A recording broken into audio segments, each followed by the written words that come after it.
This is CGTN, China Global Television Network.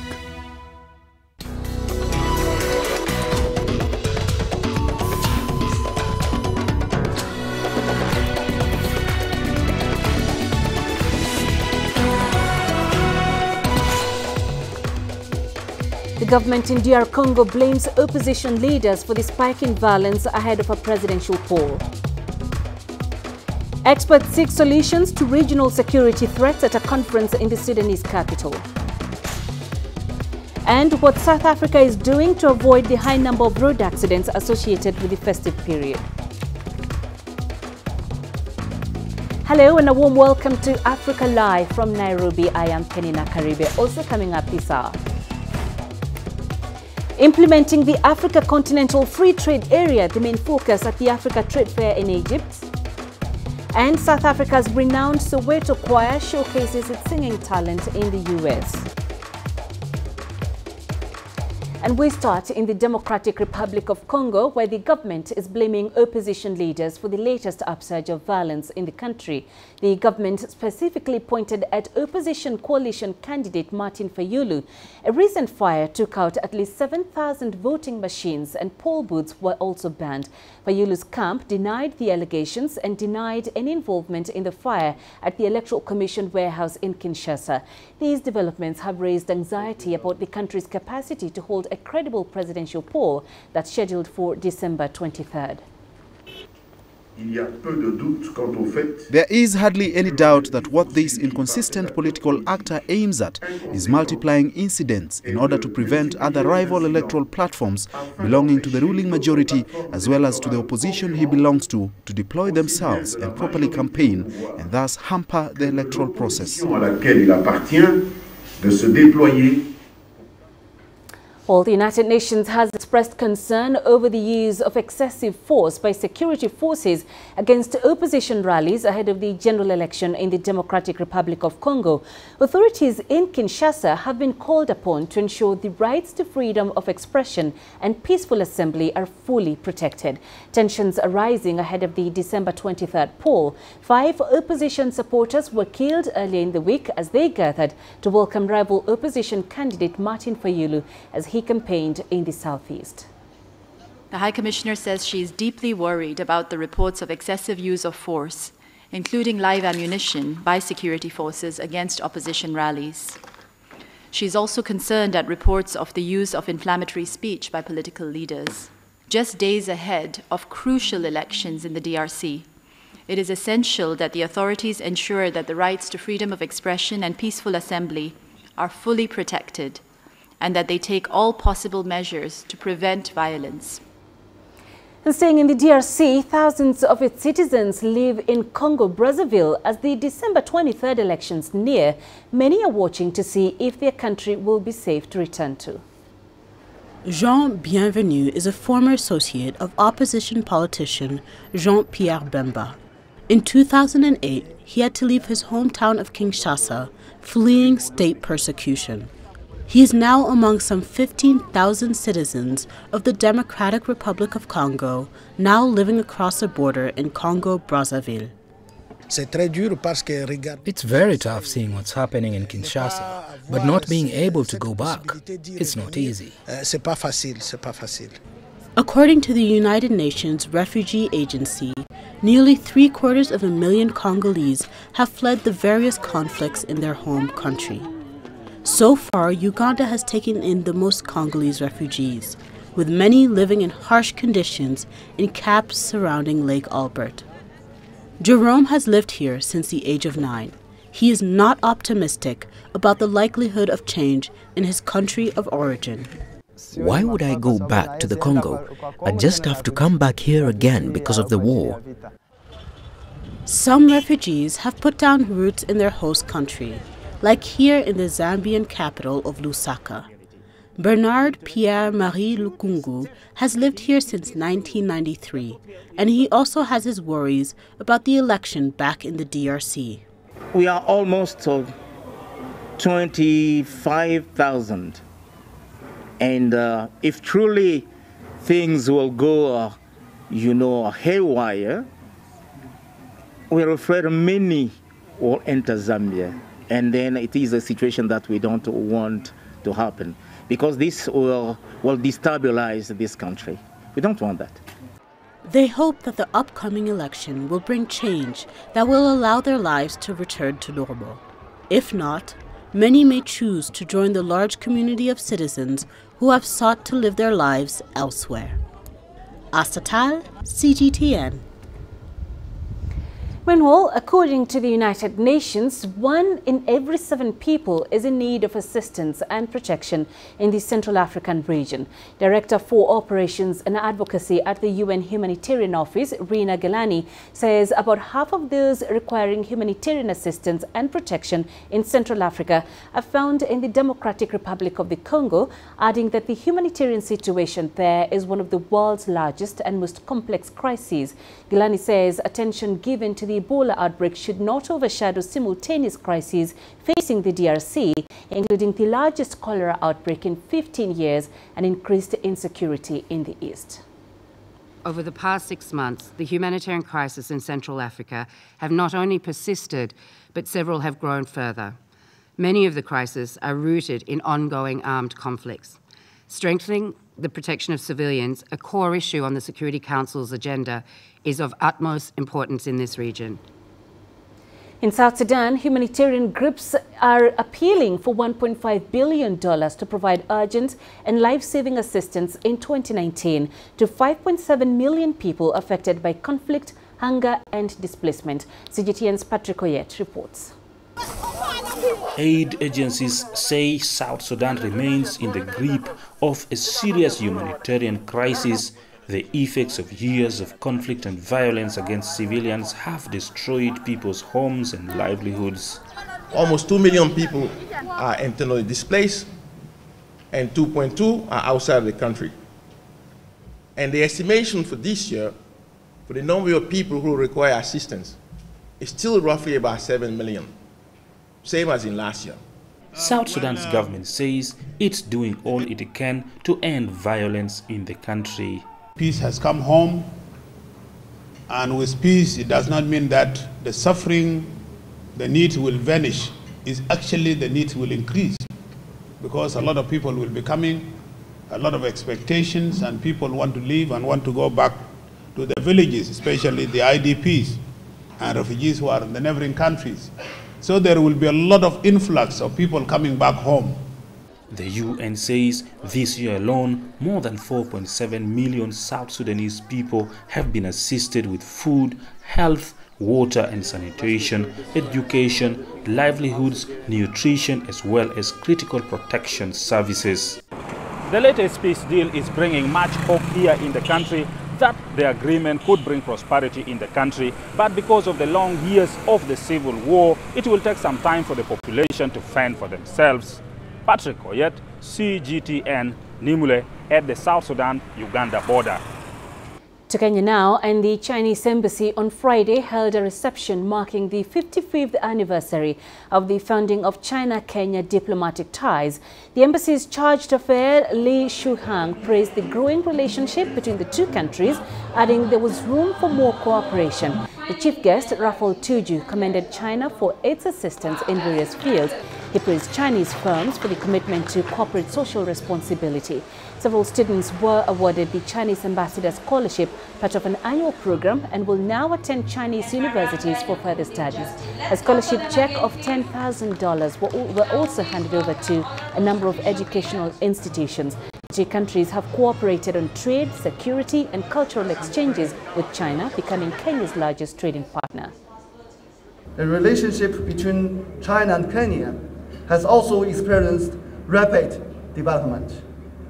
In 2017, the bilateral relationship between Kenya and China was upgraded to comprehensive strategic cooperative partnership, and now playing an exemplary role in the China-African friendly cooperation. So we can see the 55 years has witnessed our deepening mutual trust.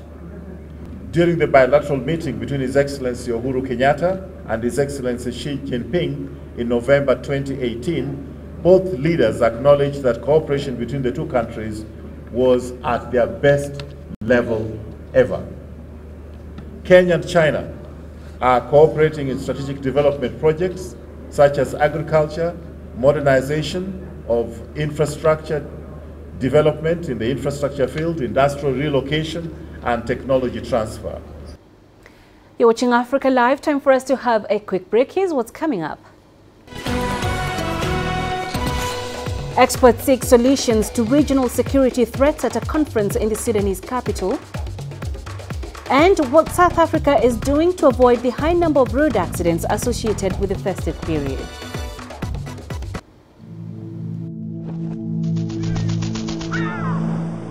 How will your world change today? What happens here? What happens there? Or what you make happen for yourself. If it matters to you, it matters to us too. Your stories are the stories that need to be told. Africa Live. Find your voice.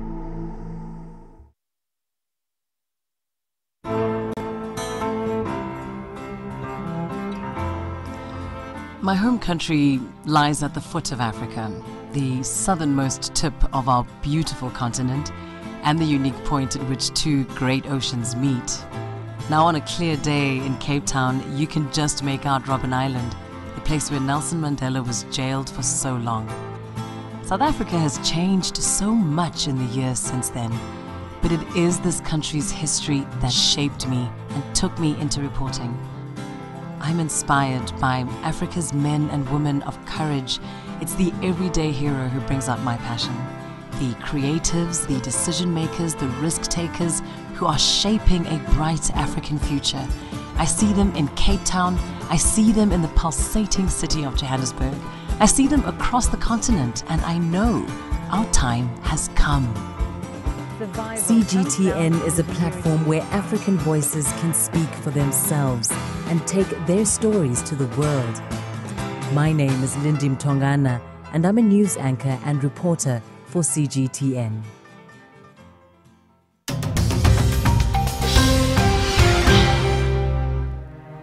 We talk about them. We see heart-wrenching images of them floating in the sea.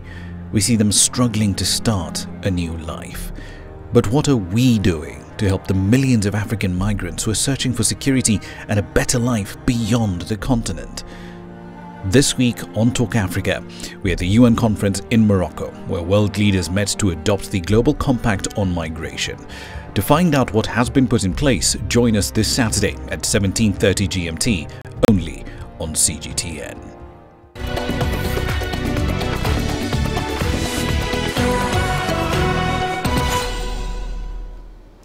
Regional security experts and political organs representatives are gathered in the Sudanese capital of Khartoum for the East African Standby Force Conference. Issues such as cross-border migration, terrorism and human trafficking are high on the agenda. The East African Standby Force is comprised of 10 countries and seeks to provide security in the Horn of Africa region. The political wing of the body gathered in Khartoum to discuss a myriad of issues, including human trafficking and terrorism. While the region still faces challenges from groups like al-Shabaab, it has made great strides, with member countries such as Ethiopia making huge improvements in the past year. Remarkable achievements have been made. We should therefore seize the opportunity to further exchange views and discuss how best to consolidate the progress achieved so far, noting that the path towards lasting peace and stability requires a long-term investment. As well as discussing regional stability, the leaders also discussed international issues. لا يفوتني أن أذكر الخبراء I will not forget to remind the experts that they should take international variables into account, especially with regard to material and technical support. I hope the experts will work on the recommendations that will help the organization sustain itself. The EASF is one of 5 regional defense forces in Africa. The Khartoum conference is set to last until the 17th of December. Astatal, CGTN. In Somalia, at least 11 people have been killed in the city of Baidoa after clashes between security forces and supporters of a former al-Shabaab leader broke out. Mukhtar Robow, who is seeking election as a regional president, was arrested on Thursday. Authorities accuse him of bringing Islamist militants and weapons back to Baidoa, the capital of the southwest region, where he is running for president. A founding member of al-Shabaab, the government's highest-ranking defector, and finally a candidate for electoral position, Mukhtar Robow has carried many titles. Astatal gives us more insight. Mukhtar Robow was one of the Somali government's biggest achievements against al-Shabaab. A founding member of the militant group, he defected last year. He is part of the Laysan clan, one of the largest in the southwest region of Somalia. He fought in Afghanistan with the Taliban in the early 2000s. He then became a founding member of al-Shabaab. He acted as a militant group spokesman. In 2017, he defected from the group, making him the highest-ranked al-Shabaab official to do so. But his standing with the government changed when he announced his plans to run for the presidency of the southwest state. Clan politics still play a major part in Somalia, and the Laysan clan is one of the largest in the state. For now, his candidacy is uncertain following his arrest, with observers worried about the prospect of the upcoming regional elections. Astatal, CGTN.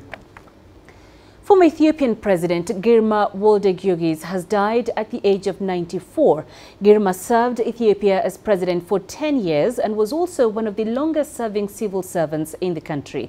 President Girma was days away from his 95th birthday. CGTN's Grum Chala has more. It was on Friday night. President Girma Wolde-Giorgis has passed away at his home at the age of 94. He is arguably the only president who has finished his constitutionally designated 2 terms in power. Seen widely as a fatherly figure, President Girma's service of 12 years as president of the country is remembered by many, especially because of his works of charity and compassion.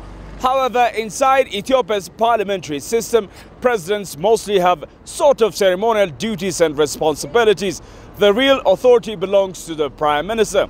After finishing his both terms, President Girma Wolde-Giorgis was replaced by former President Mulatu Teshome, who a month back resigned to make way for a new woman president of Ethiopia, Sahle-Work Zewde.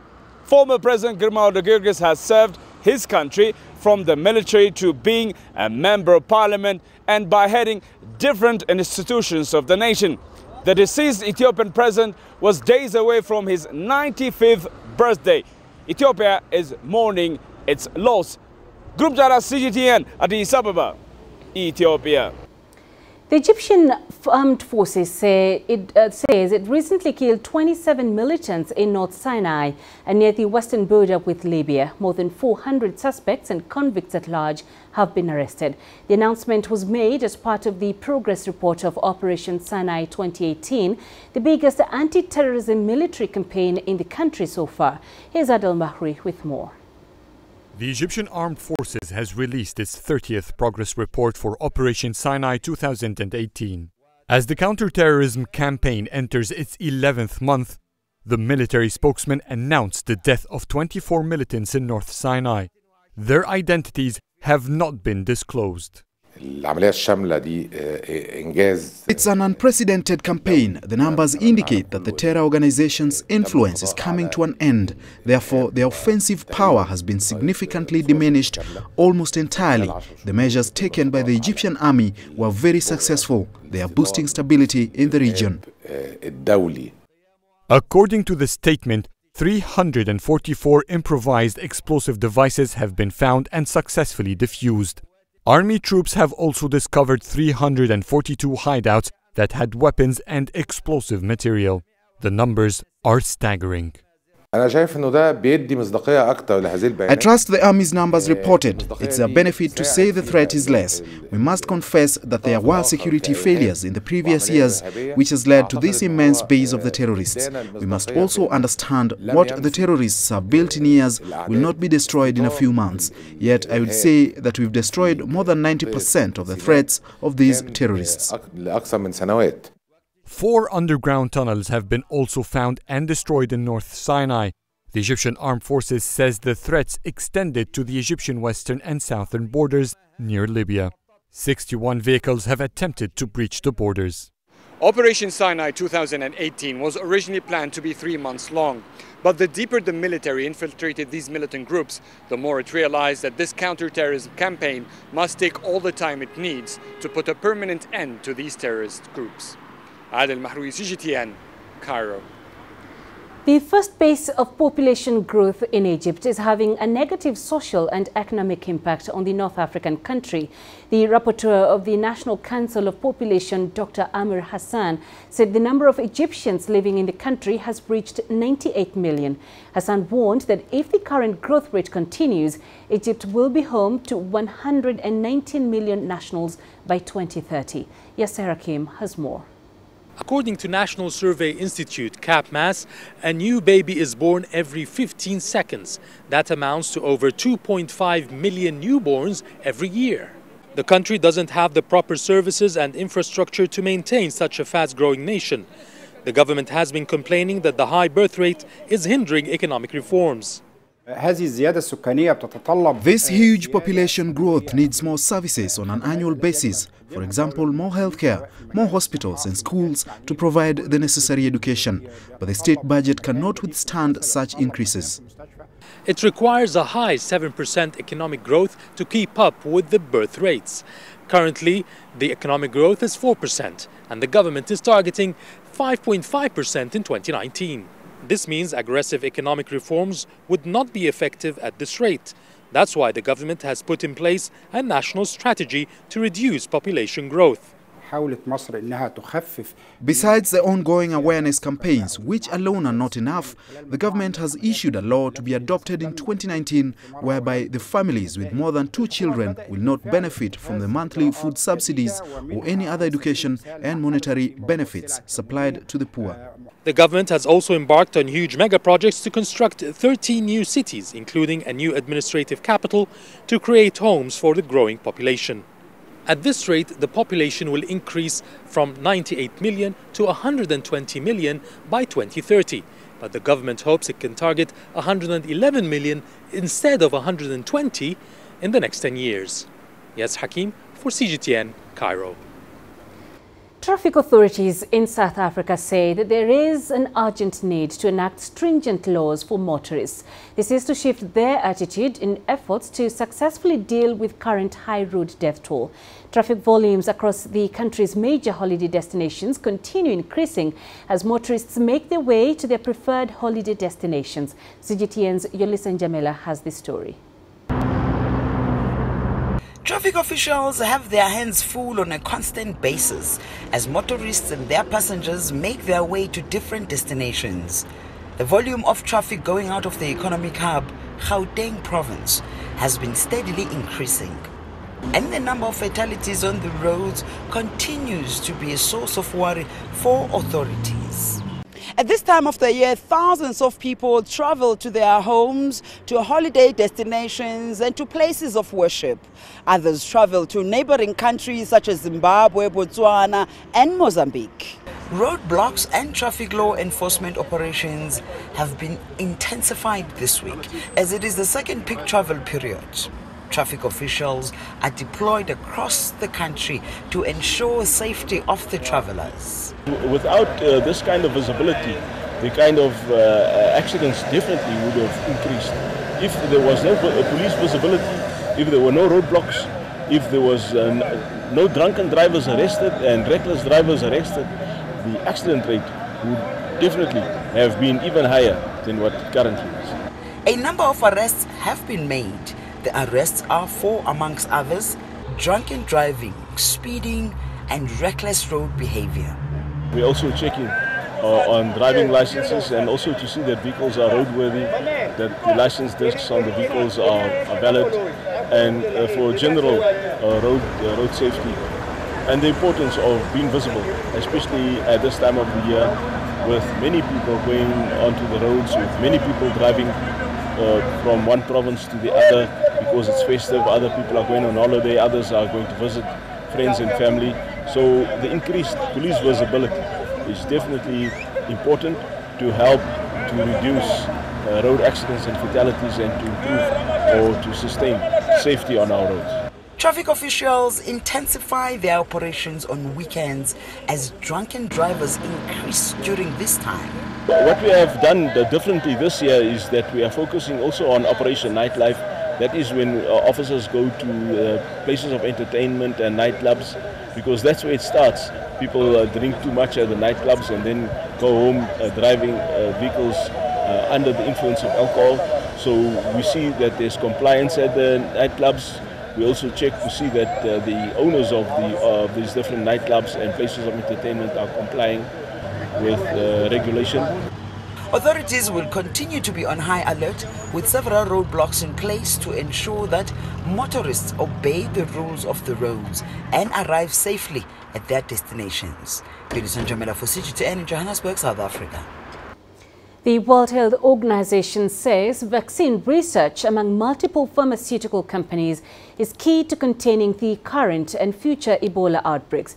Peter Salama, who heads the Ebola response for the health body, says although the potential market for an emergency vaccine is likely unprofitable, drug makers need to explore Ebola vaccines as the world needs more than one Ebola vaccine. Congo has suffered 10 Ebola outbreaks since a virus was discovered there in 1976. It spreads through contact with bodily fluids, causing hemorrhagic fevers with severe vomiting, diarrhea, and bleeding. More than half of the cases are fatal. The basic bottom line is we know the majority of sources for the cases of Ebola. They are coming from healthcare facilities with unsafe health practices like unsafe injection. They're coming from a small number from unsafe burials, and they're coming from contacts of families with confirmed cases. The outbreak, concentrated in the North Kivu and Ituri provinces, is now the second biggest in history. It has infected at least 450 people and killed about 270 of them. Attacks by armed groups and community resistance to health officials have hampered the response. You can imagine it's very difficult to trace every day, every contact, when the only possibility to reach those areas because of insecurity is with armed military escorts. So in those most insecure locations, the percentage tends to be much higher of contacts that are being lost to follow-up. Immunizations with the experimental vaccine began in Congo in May. The WHO is trailing vaccines from various companies in order to gather critical data. The point of the research is the only time you can really do it is in the midst of an outbreak, because that's the time when you have human cases. So if we don't use these opportunities to learn what are the most effective vaccines and drugs, then we'll never actually know more. Large drug companies remain the only realistic vehicles for manufacturing vaccines at a scale to continue in the 40-year fight against the disease. Astatal, CGTN. You're watching Africa Live. Coming up in business news. Implementing the Africa Continental Free Trade Area, the main focus at the Africa Trade Fair in Egypt. Africa is the nexus of enterprise, and global business will tell you why it matters. From the mega investment projects to multi-billion-dollar mergers and acquisitions. Africa today collects, just in terms of revenues from taxes alone, $545 billion a year. If you take 10% of that and you devote it to the energy sector, problem solved. All this on Global Business, weekdays at this time on CGTN.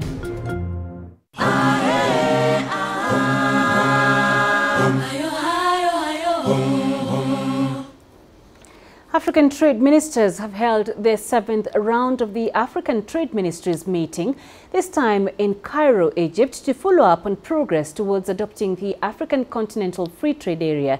CGTN's Yasser Hakim with the story. Intra-African trade is about 14% of African trade with the rest of the world. This is a very low rate, as Europe and Asia are in the 60% bracket. The African Continental Free Trade Agreement is seen as the answer to this issue. Already 49 countries have signed the agreement, and 14 countries have ratified the agreement. And we require 22 countries to ratify for the agreement to become effective. And the negotiating forum, which is made up of chief negotiators from the various countries, meet from time to time to discuss outstanding issues in respect of the agreement. One of the main outstanding issues is that many countries fear the ramifications of tariff-free trade on their economies. Financial institutions such as the Afrexim Bank have interfered to ease those fears. We are discussing with the AU towards introducing an adjustment facility that will make it possible for countries that may experience sudden shocks arising from implementation of the FCFTA to receive the support so that they can adjust in an orderly manner to losses in fiscal revenues and other current account instability the initial introduction may introduce. The bank has also promised to facilitate finance and money transfer to boost intra-African trade and help implement the Continental Free Trade Agreement. Plans to disburse a cumulative amount of $25 billion between 2017 and 2021 in support of intra-African trade. I'm pleased to announce that 40% of that has been done in 2 years. We also plan to provide letter of credit confirmation facilities for 500 banks across Africa and be able to provide $8 billion in LC lines, which is our target. In what they called the Cairo recommendations, delegates have succeeded in placing a time frame for fully liberalizing trade between member states, a sticking point for the last 2 years. They've also discussed for the first time the inclusion of services such as tourism and telecommunications in the Free Trade Agreement.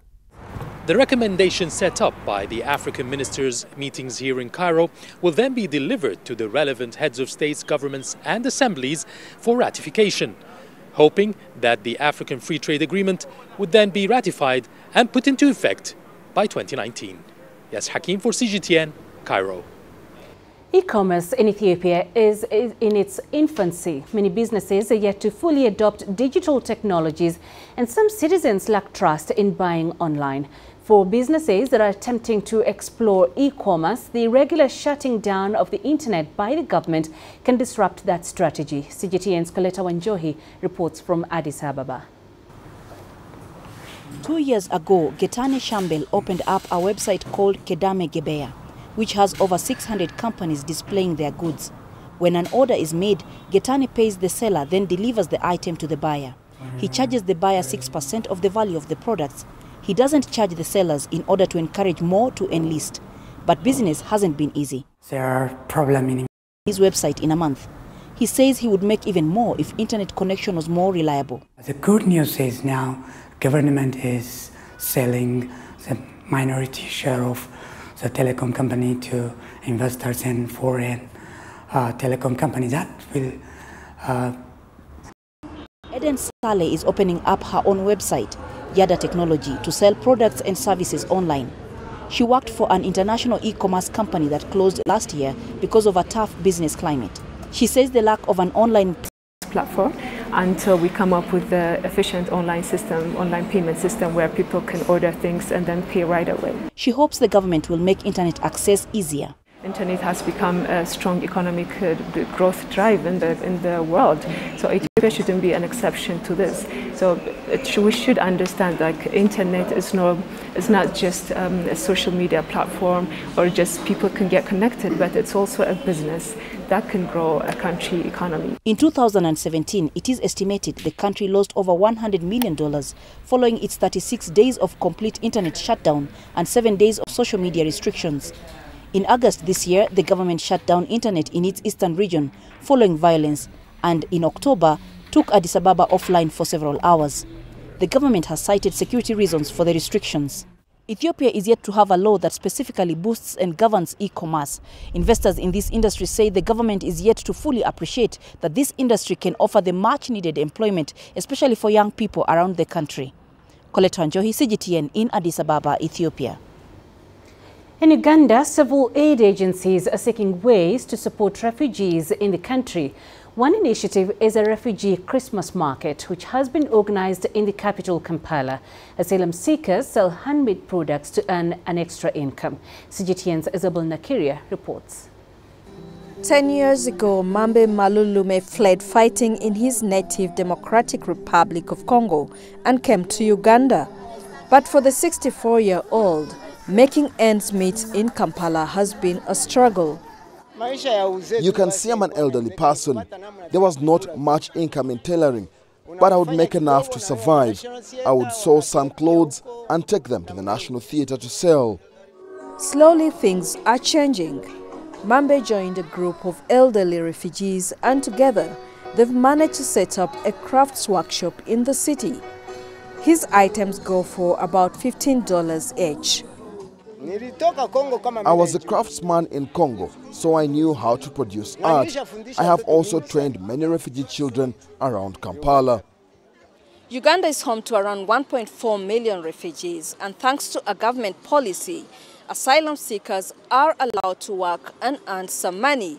For Mambe, that means he can try to build a life here with the income from the sale of his goods. Some other refugees grow crops to sell, using land given to them by the government so they can improve their livelihoods. While aid agencies also support these refugees by providing seeds for planting so that they can sustain themselves. There are also annual initiatives like markets selling products made by refugees to help boost incomes. We organize every year. We gather them here so that people can come and buy. You've just come in the morning, but if you keep around till evening, the whole of this place will be crowded with customers. So this is to help them get more income so that they get to be self-reliant in the urban. Aid agencies are now switching to sustainable programs like vocational skills training, where refugees learn things like carpentry or farming. Many believe this is more beneficial in the long run than food handouts, which are often given out in the settlements.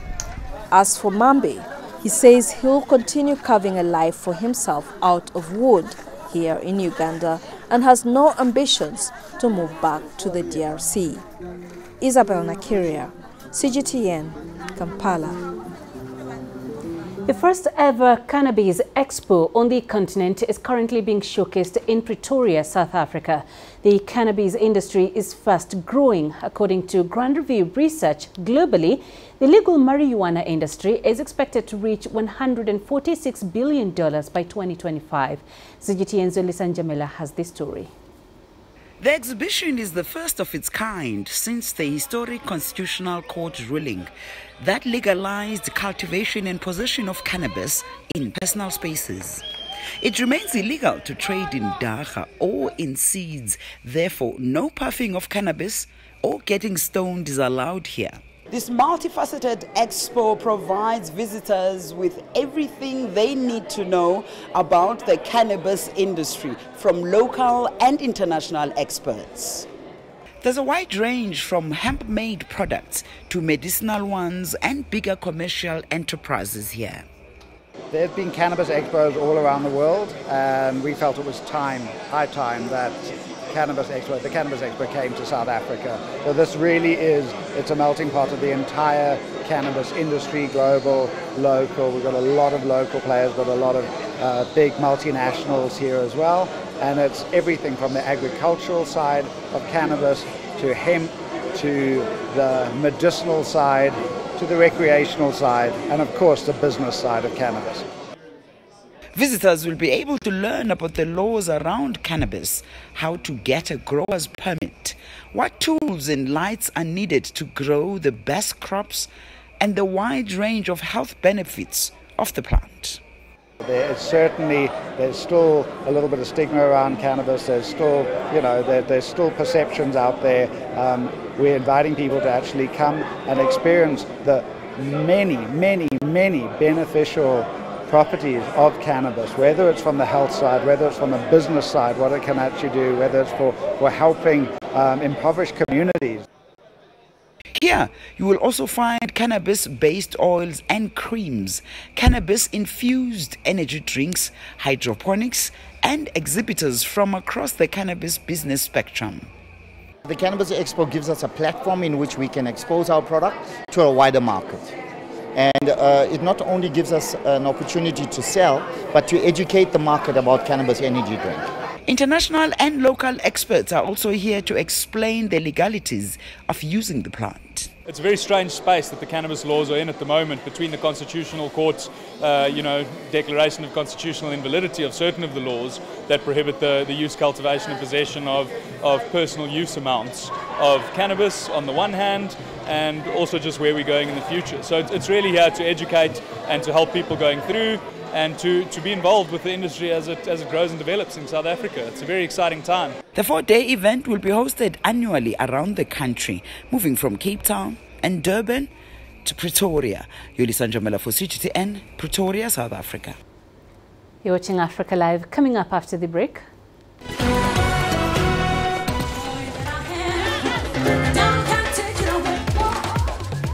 South Africa's renowned Soweto Choir showcases its singing talent in the US.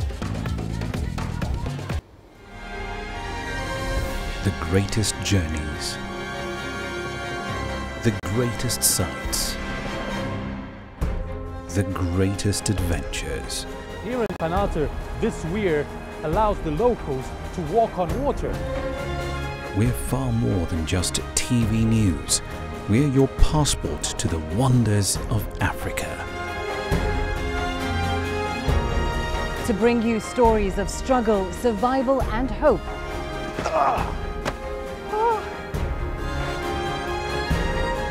So let's explore.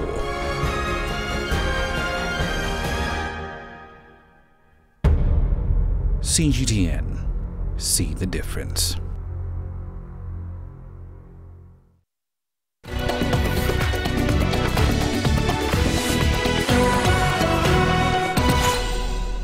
In Dolphin Town, 400 kilometers south of the capital Algiers, traditional wear known as al-Kashabia is popular in the steppes and north of the Algerian desert. Kashabia is stemmed from the old fashion of the region that has its roots in the barbarian era. They were initially used to prevent the cold that reigned in the Algerian interior regions. Sheep wool and camel serve as their raw material. Today, artisans suffer from unequal competition from imported products that have invaded local markets. The high quantity of raw materials used often limits Algerians in terms of price competition. Craftspeople believe that attention and support in training, marketing and protection from unfair competition can help their craft become an autonomous industry. Kashabia is our identity from the old. The prices are different, but this craft is disappearing due to the fierce competition, and most of our youth give up. The craft is costing a lot in terms of raw materials. However, many customers still pass me daily in the shop. I think it is necessary to keep up with the craftsmen and protect them. Because of fierce competition, the craft can be disrupted. It is necessary for the craftsman to master his work well, in return because he is the first protector of the competition. South Africa's renowned Soweto Choir has taken its talents to the US. The choir is in America as part of a 50-date tour. Let's take a listen.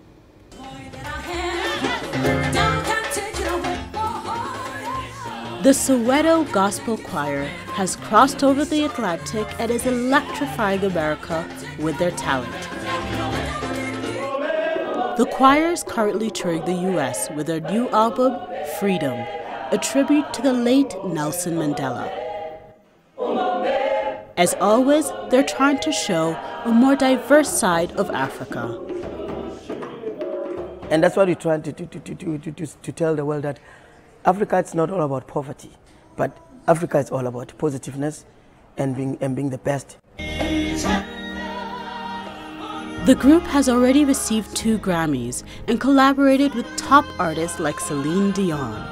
But now they're looking to add a special new dimension to their music. But I definitely would like to, include, Chinese kind of music, because it will be something very new to us, and we would like that challenge, definitely. The group is currently on an international 50-date tour, giving the world a chance to listen to some sweet South African tunes. Asatal, CGTN. To a raging controversy over intellectual property rights, The Lion King has been a huge success ever since the 1990s, with the expression Hakuna Matata becoming renowned around the world. Now, many are raising concerns about Disney's right to profit from what they say is a cultural asset. Maria Galang reports from Washington.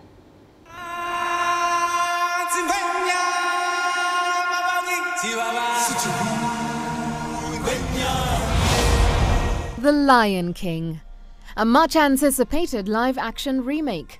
It's hit in cinemas around the world in 2019. But the hype hasn't all been positive. It's shining a spotlight on the issue of cultural copyright because of 2 little words. Hakuna Matata. Hakuna Matata. No worries, or something like that, right? That means no worries. For the rest of your days. For the rest of your days. Do you know what... Were we right? Yes, correct. Do you know where that's from? Ooh, I got this. Swahili? Is it? Yeah. Oh, awesome. I would say it would have to be from somewhere on the continent of Africa. I don't know what specific country. Hakuna Matata. What a wonderful phrase. Hakuna Matata. Ain't no passing craze. It means no worries. Made globally famous in 1994 by Disney's blockbuster hit, the catchphrase Hakuna Matata is actually Swahili, and it's used almost daily in parts of East and Central Africa. It's also a lyric in the 1982 Swahili song Jambo Bwana by Kenyan group Them Mushrooms. Swedish pop group Boney M was among other bands that also recorded versions in the 1980s. Jambo Bwana, you are welcome. And it's still performed today by hotel bands across East Africa. Recently, many Kenyans and other Swahili speakers were shocked to discover that Disney had trademarked the catchphrase back in 1994, mainly for merchandising purposes. Many are questioning Disney's right to profit from what they say is a cultural asset. Kenyan lawyer Liz Lenjo says cultural assets aren't that easy to define in a legal sense. We have to investigate what do we mean by cultural assets. If we're going to talk about maybe a technique of bidding that we can say comes from, I don't know, the Taita community or the Maasai community, then that is another question. Trademarked the phrase Hakuna Matata. Does that mean it's totally out of bounds around the world? So a Kenyan firm can use it. The question is where. Like I said, intellectual property is generally territorial. So you then look at, is it registered in my country? If it's not registered in my country, it's fair game. If the transaction has happened here and it's not happening in the US territory, then there's no infringement. The issue of cultural copyright is still murky legal territory. But for Swahili speakers and other fans of the phrase Hakuna Matata outside US copyright zones, no worries. Or should we say, Hakuna Matata. Maria Galang, CGTN, Washington. And it is indeed a hugely popular phrase in this part of the world, Hakuna Matata. Coming up in sports.